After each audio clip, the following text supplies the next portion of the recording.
The coastal zone around the country, which spans 1,700 kilometers, comprises and is rich in a variety of physical features, including barrier beaches, headlands, bays, sand dunes, lagoons, river estuaries, wetlands, rock outcrops, coral reefs, mangrove swamps, seagrass beds, and turtle nesting grounds. The Coast Conservation and Coastal Resources Management Act No. 49 of 2011 is the enactment that provides provision to protect, manage and permit certain activities in the coastal zone, as well as for the protection of the environmental quality, some biological resources and abiotic resources found in the coastal zone, as well as the regulation and control of human activities in order to strike a balance between human wants and needs on one hand and the protection and conservation of the coastal zone on the other hand. This enactment has very wide powers, and the Department of Coast Conservation and Coastal Resources Management, coming under the purview of the Ministry of Mahaweli Development and Environment, is the focal agency responsible for the management of the coastal resources, and has been given a wide range of powers and entrusted with the responsibilities of carrying out the provisions of this Act within the legally defined coastal zone of the country.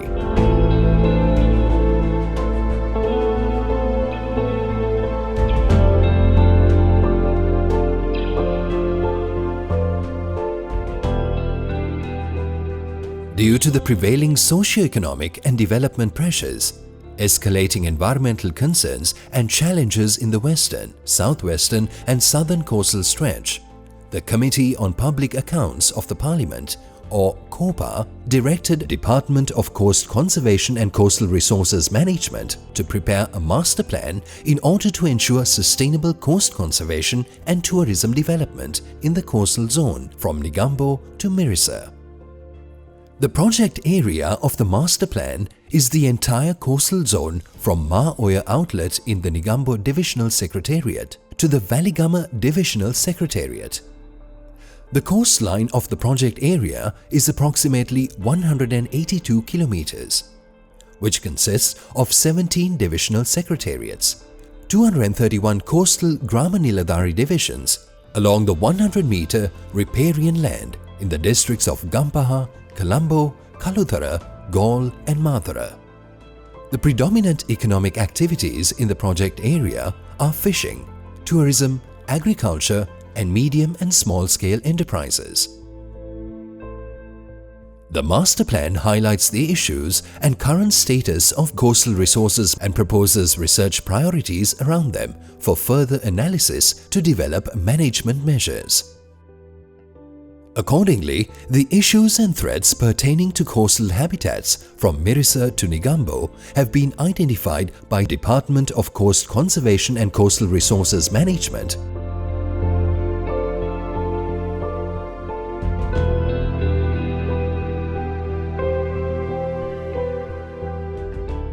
Most seamouths of water bodies function as anchorages for seagoing fishing crafts. It is a common practice of the fishing crafts to clean their crafts once they are anchored. Due to that, oil pollution and discarding of fish offal have posed a high threat to the lagoons and estuaries of the project area from Mirissa to Negombo. The high speeds of boats creates high waves in the lagoon, which leads to the erosion of the lagoon banks. Fishing in lagoons and estuaries by way of overexploitation and use of destructive fishing gear can cause immense problems. The destruction of mangrove vegetation around the water bodies is very much evident. This has resulted in the reduction of mangroves around lagoons and estuaries.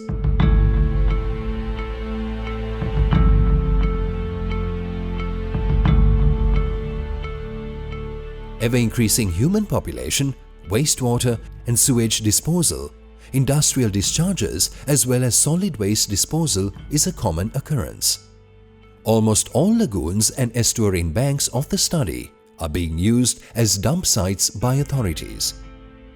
This causes visual pollution, such as polythene and plastics floating on the water surface. It affects ecosystems such as seagrass beds, mangrove areas, and even coral reefs. Sewage disposal is another major threat in the project area. There are over 2,000 houses around Negombo Lagoon that do not have proper sewage disposal facilities. Industrial pollution adds adverse effects. A good example is the Katunayaka Free Trade Zone, which dumps heavy loads of nutrients, other contaminants such as heavy metals, solid waste and wastewater to the Negombo Lagoon. Despite many controlling measures, sand mining in rivers is still going on in Kalaniganga, Maoya and Kaluganga, which causes major coastal erosion. Destructive fishing methods such as the use of dynamite causes damage to coral reefs. This is very much evident in the Galle area.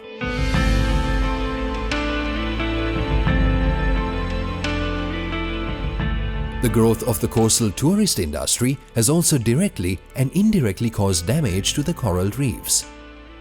Stepping on the reef, placing boat anchors on coral reef areas, ramming of glass bottom boats against the reef, and collection of reef materials as souvenirs have caused immense destruction.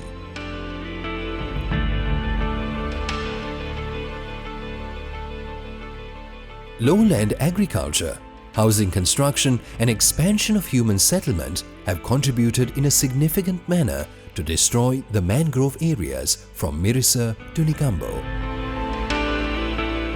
As a result, the degradation of beaches and sand spits is visible.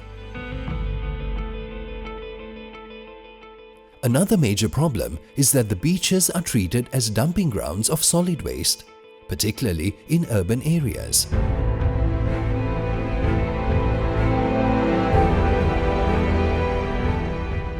The main beaches from Benthota to Koggala provide nesting sites for 5 turtle species that come ashore for nesting. These habitats are getting degraded at a rapid rate due to construction of hotels and the proliferation of slums and shanties. Some beaches and spits have been lost due to impacts of floods, the tsunami in 2004, cyclones and sea erosion. Field investigations show that a number of coastal areas from Mirissa to Negombo are subjected to coastal erosion from moderate to severe.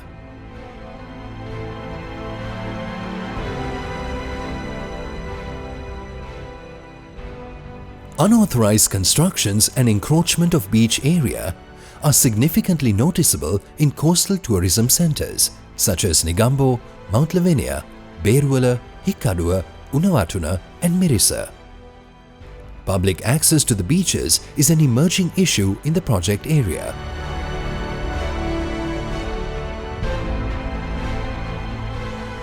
In order to address the prevailing issues from Mirissa to Negombo, 8 potential zones have been identified by Department of Coast Conservation and Coastal Resources Management based on the preliminary field investigations and the secondary information. Development Zone 1 from Maoya to Kuttiduwa.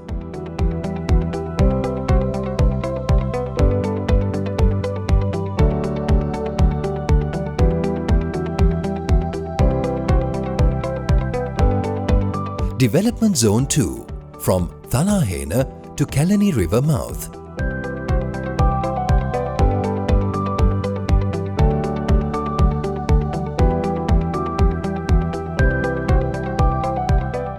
Development Zone 3 from Dehiwala Canal to Mount Lavinia.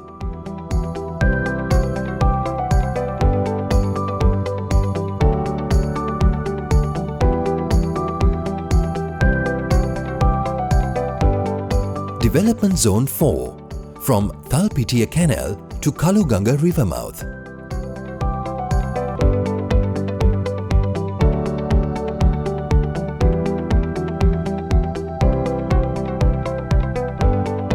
Development Zone 5 from Ketchimale Mosque to Benthota River mouth.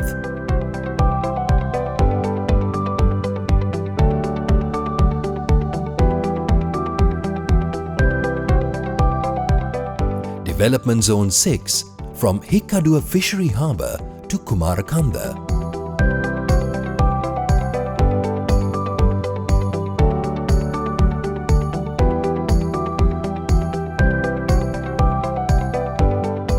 Development Zone 7 from Valladevalaya to Koggala Lagoon Outlet.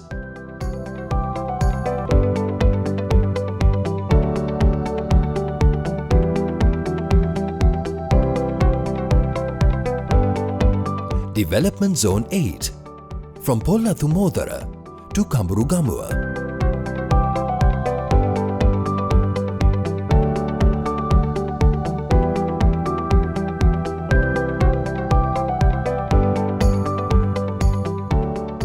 In all development zones, issues such as erosion of the lagoon banks, destruction of mangrove vegetation, ever-increasing human population, wastewater and sewage disposal, industrial discharges, sand mining, destruction of coral reefs, unauthorized constructions, and encroachment of beach area are common occurrences, which should be addressed immediately in order to preserve the coastal belt from Mirissa to Negombo.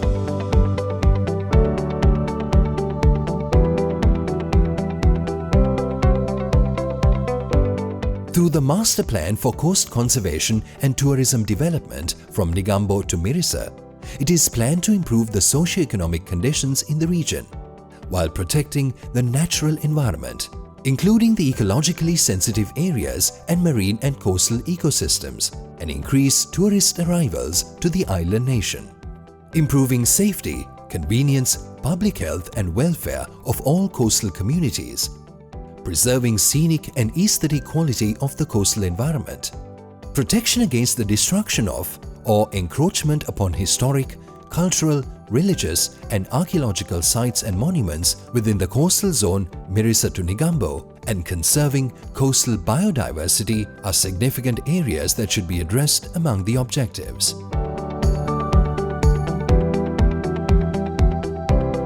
While protecting the biodiversity in the coastal region, contributing to the well-being of the local communities who earn their living mainly engaging in fishing and tourism-related activities, and enhancing responsible tourism development are given pride of place in the decision-making process of the Coast Conservation and Coastal Resources Management Development.